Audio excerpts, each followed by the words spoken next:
And again, we expect a fairly large crowd coming in, and a lot of people coming in at the last as they filter in. So, kind of move to the center of the aisles, of the row, so that people don't have to climb over everybody to get to the empty seats. So we don't mind doing that.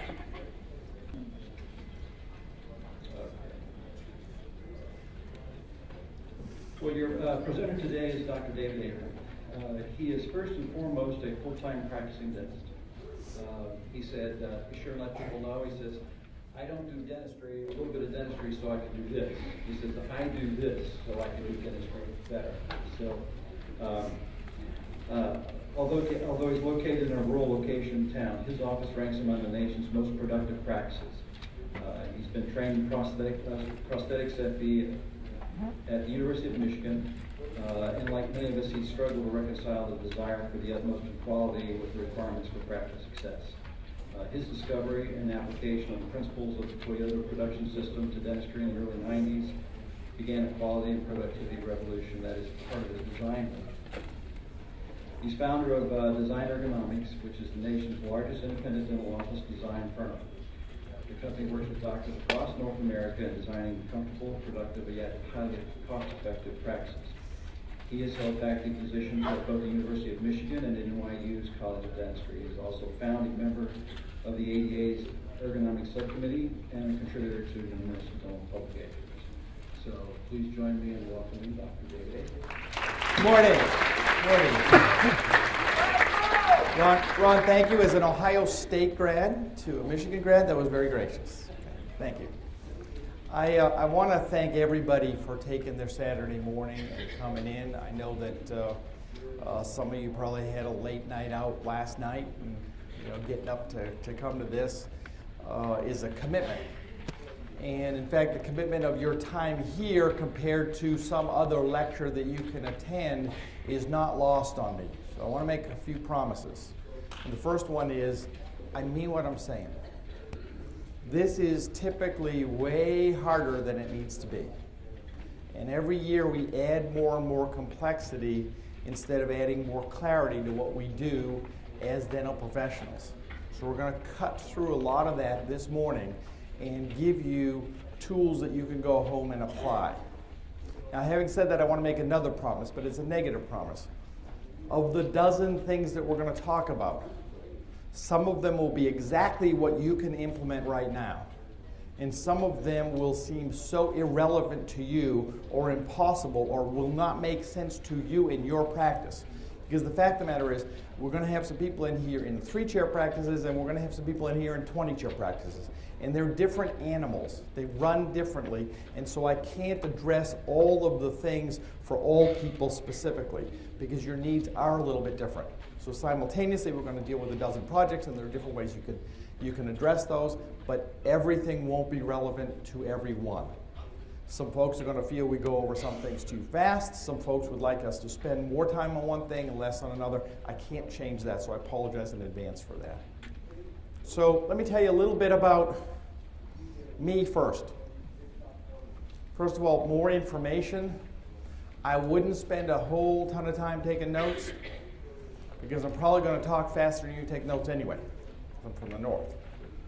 And simultaneously, there's going to be more information that you can probably absorb that way. But the website has many of these concepts on there, and we're available to you in any way we can to help you with these things.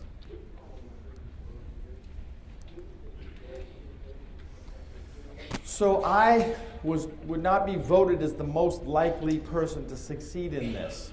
I practice in a town of 5,000 people on a peninsula, so I don't have a drawing radius around that. The town next to mine, which has a population, this is pretty much what their factories look like.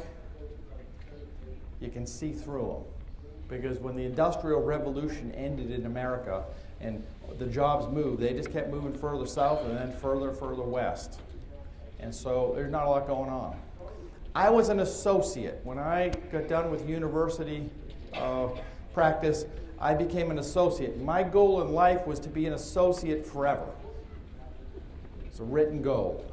Never wanted to go ahead and have a business. Unfortunately, the consultants that came in during the worst recession we had had, worse than the one we just had, in the early 90s, came in to diagnose the practice that I was an associate in, and the consultants who were hired by the wife of the doctor said, "We figured out the problem, and it's him." So I had to go to Plan B. And when I went to Plan B, there was an 18.5% unemployment rate in my area. All the banks had been closed by the government, kind of just like they did a few years ago, which means that our government really doesn't learn anything. But that's no surprise to anybody. So I had 120 days to go ahead and get from where I was to get a new practice. And to make a long story short, we built an office from foundation to seeing patients in 10 days. Please don't try that at home.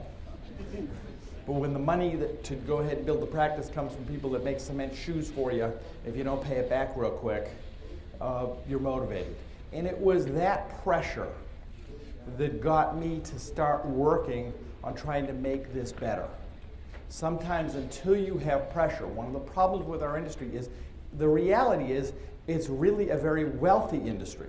So there isn't a lot of pressure. We say there's a lot of pressure, but there isn't compared to other industries. So as a result, we haven't studied to the level we could at how to make this better for everybody. So that's where I'm coming from. That led to us, other doctors coming to us, coming to me and saying, could you help me with my office? I'll guarantee you on my lifetime to-do list that never said, be the biggest, dental office design company. That wasn't the goal. The goal was to just do more dentistry, be able to do it better. But we found that as we helped more dentists do things, we encountered problems that they had. In hearing their problems, it helped us to go ahead and solve them, which made it better for everybody. And so that's just kind of snowballed on itself. What does my town look like 20 years later? The same. Though there's a polar bear, you'll notice I have no idea, haven't a clue where the polar bear came from. So I've been really lucky, and I know it. But this isn't about me, this is about you. And you graduate from a program maybe, and you go out and practice, and you're dreaming about how to make this really, your career. You put your heart and soul into it.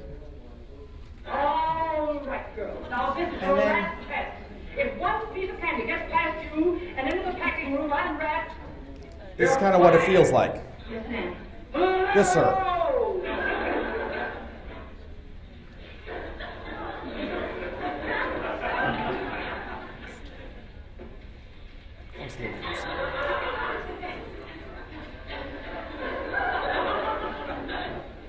Well, this is easier.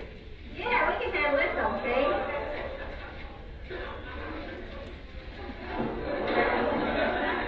See, the problem is,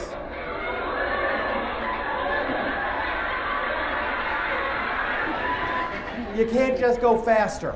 Okay, the problem is that's really the only solution. If you read the magazines, if you go to classes, it's how to do something faster. And that's not sustainable. It's just not sustainable. That can't be the solution to the problem. Now, here's the problem with that. About 15 years ago, Jackie, I like Jackie a lot. Jackie came to me, she'd been working with me for about 3 years. And she said, I have figured you out. And the only way I'm going to make more money is if we do more dentistry. Jackie, you have figured me out. She said, but I've worked here for 3 years. Okay, now Jackie, costs have gone up and you've done no more dentistry. So really, if you think about it, Jackie, you should make less money now because it's more expensive. Just that you breathe, I know that people don't want to hear this, but just because you breathe more air now in the 3 years you've been here doesn't mean that there's any reason why there's more money for you to get. Because that's not kind of how it works. Time doesn't really have anything to do with money. They're not related. The only way we're going to make more money, you're going to make more money, is if we make more money. And here's a good thing. I don't need any more money. So I'd be really happy to hand out more money to everybody. I'd be thrilled. I may take a little bit of it. Probably won't do something smart with it. But that's a separate story. Okay? But I would love to be able to give you more money. So Jackie, bless her soul. What do you guys say? Bless her heart? Bless her heart. Okay? Jackie and I don't work together. Okay? Because here's the problem in dental practices. This is not a job. If hanging around in a supply closet trying to figure out where stuff is seems like a job, it is not a job that you can. Here's what a job is. A job is when you say to the patient, Mrs. Smith, we're going to make you a something.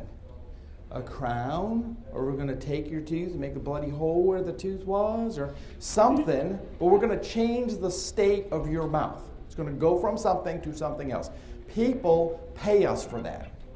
They don't pay us for hanging around a supply closet, digging for stuff, trying to find it. It's called a non-value added step. So the more time you spend on this stuff, the less time you have to spend on other stuff. And so trying to go ahead and spend more, go faster on the other stuff is difficult. Trying to spend a lot less time on this stuff is what we'll talk about today, because that's easy to do. So it's probably a little different than if the doctor's here thinking that I'm going to show them techniques. I'm going to show you principles, but not so much techniques. And the second reason you need to change. Because if you don't, and you work with one of me, has anybody seen this, the whole 9 yards? Highly recommended. You get the complete set of dental movies. You know, like there's a whole bunch of bad dentist movies. What's his name? Matthew Perry's, like his wife hates him and she's cheating on him and his secretary's stealing from him, and you gotta. So if you're working with me and we're not making it easier to go ahead and do this, then it's just not going to be fun. And if every single day it gets easier and easier to do this, let me tell you something. I've been doing this for over 30 years. Last week at the end of the day, on time, I said to my staff, 5 o'clock, I said, I want to borrow 3 minutes of your time. Okay, now we got done, we were scheduled at 5, we got done at 5. That's kind of a principle for us.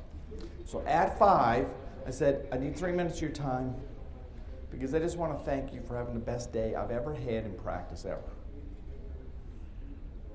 That's 30 years into this. Now, here's what's relevant. A month before that, I had to stop and do the same thing in the other office because it was the best day I'd ever had. And I don't think that's the last best day I'm ever going to have. In fact, I am positive that that's not the last best day I'm going to ever have. And that feeling, if that's what dental practice is, that next week you're likely to have another better week than you've ever had, and I mean in terms of fun and production and patient satisfaction, all the things that make this a joy, well, I want to keep doing that forever. I will never stop doing that until they force me out. So that's what this is about.